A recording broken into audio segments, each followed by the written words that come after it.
Hey guys, what's up? JK with PornReboot here. I'm in Kansas and I'll be working from here for the next month or so from my office. But I'm out for my daily run, and this past week I received an email from a guy who watches me on YouTube. I'm not gonna say his name, he requested privacy, but once in a while I get these awesome emails, and the best way to answer the questions in that email is to shoot a video for the person. Usually I keep these videos unlisted on YouTube, but I'm gonna make this one public because I think it has some information that would benefit everybody. He asked, his first question is that, he said that, JK, it's been like 11 years since you've quit porn and you're fully recovered. And his question was like, do I feel urges? Like even a little bit of urges. There's a bench here, I'll sit down for a minute. Whew. And the answer is, I don't feel urges to watch pornography.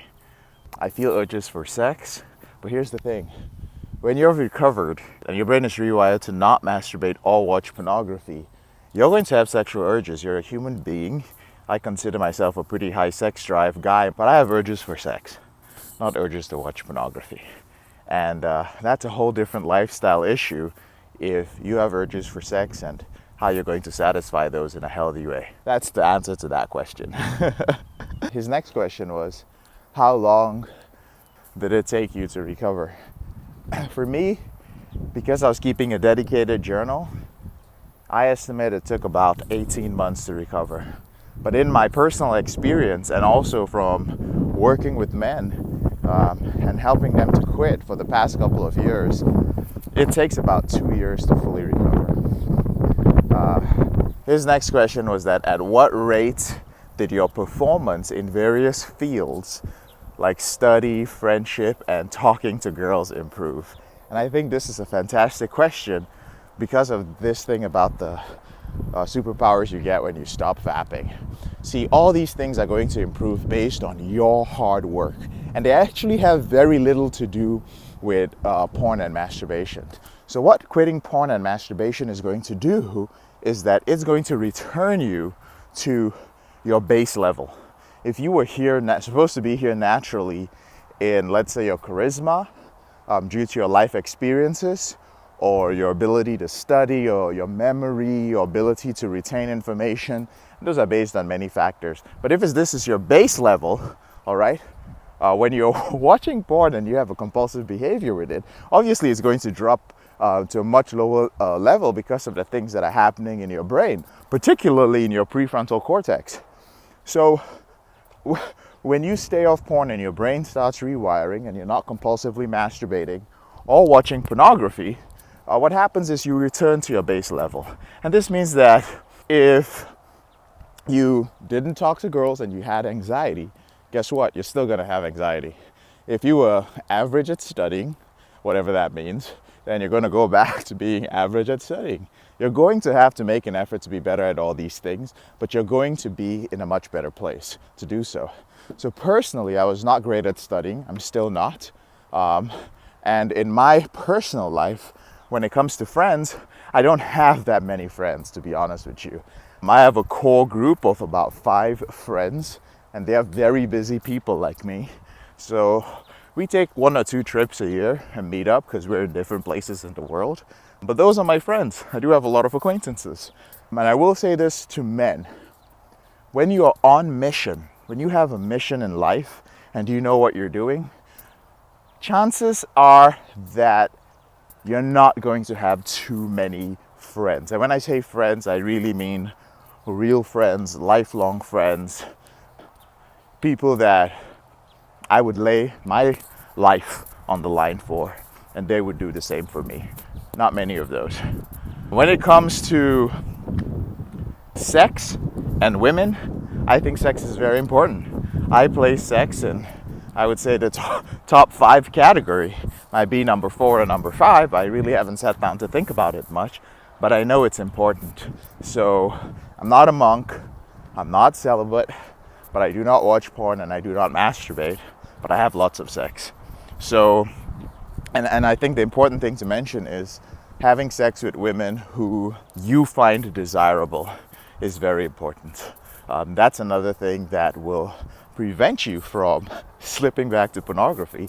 You have to be having sex that you enjoy, and the women that you're having sex with have to be women that you're genuinely attracted to, all right? Because you don't want to have sex and then have feelings of shame, shame for yourself because you feel that, oh, you know what, I feel like I could have been having sex with a woman who was more attractive. You're not doing yourself or the woman any favors, okay? And then his next question was, he had said, I know that you improved different aspects of your life, but he also asked that if there was any behavior that remained with me that was particularly dark, and after 11 years I still hadn't shaken. I believe that's what he said. That's a great question, and I'll just answer it very honestly. One of the things that I struggle with on a low level is narcissism. And narcissism gets a very bad rap. But what I've noticed is that it is very common in the personalities of type A men who struggle with porn or sex addiction. And I really think it's a very difficult thing. Over the years of getting help for it myself, I think it's a very difficult thing to shake. But I do think it's a very important thing to channel into a positive way. So there is something like, I wouldn't call it positive narcissism, but I'll call it being a productive narcissist. So it means channeling whatever personality traits you have from narcissism, which was escalated during a porn or sex addiction. It's important to channel that into productivity, which is actually one of the things I do with PornReboot. One of the things that I do to work on it is meditating a lot. So on an ideal day, I get in 2 hours of meditation. I'm not exaggerating there. Literally 2 hours, an hour in the morning and an hour in the evening. So there you go. There is a dark part of me, if you could call it that, that is left over from my porn addiction. I guess I could add one more thing to that, and that would be work ethic. One of the things I realized when I watched pornography was that, sometimes, we say we're exhausted, we're tired. You work a long day, 13, 14 hours, and you come back home and you still have energy to do your thing in front of the computer for another 3-4 hours. And then next thing you know, it's like 3 a.m. Next thing you know, it's 3 a.m. and you're like, oh my God, I need to wake up tomorrow morning, but I've messed up because I've been watching porn and jacking off, so I'm going to be exhausted. Well, one of the things I took from that was that I have reserves of energy. If I could come back home and watch porn after a 14-hour day for 3-4 more hours and be very energetic while doing it, then I believe that could work 18 hours a day. So as most of you know, I work very, very long hours.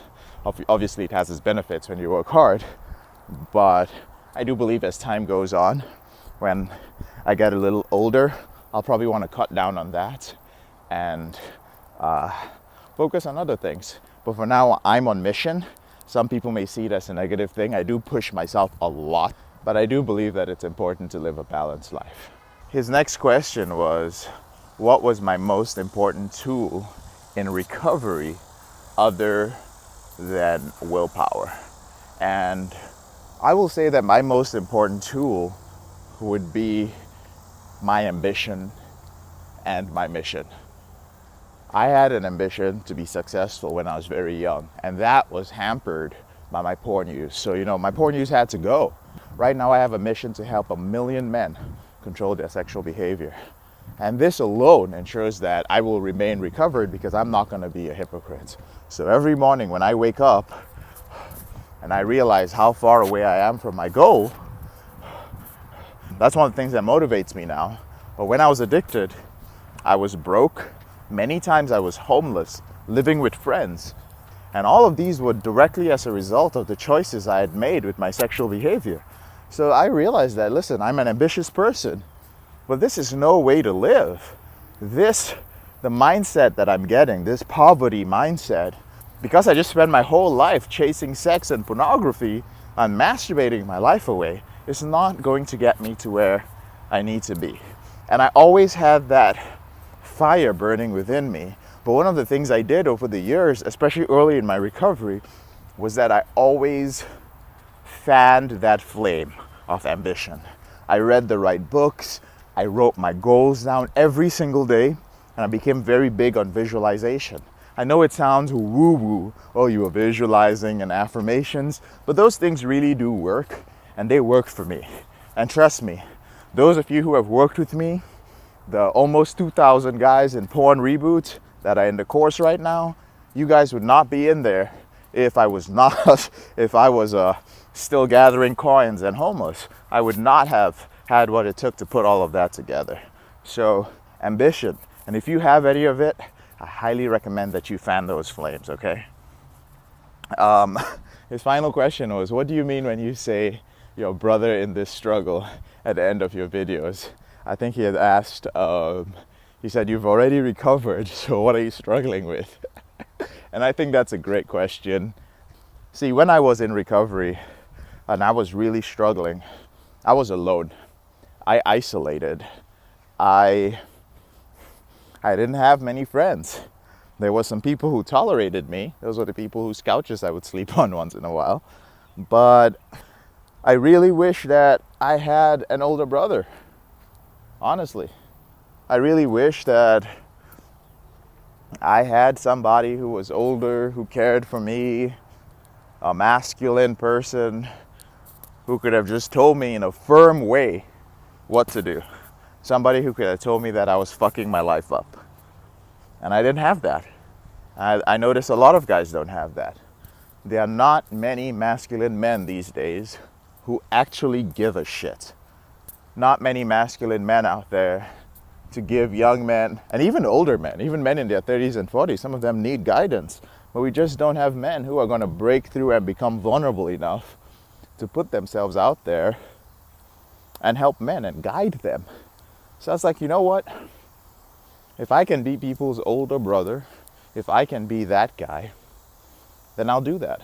And I really do. The difference between me and a lot of other people out there, and one of my clients will tell you, is that I want to keep up with you. I don't just get on a call with you. Every client of mine gets to text with me as if I'm your brother. That's how my accountability works. I want to check in with you in the morning. I want to check in with you in the middle of the day. I want to check in with you in the evening. All right?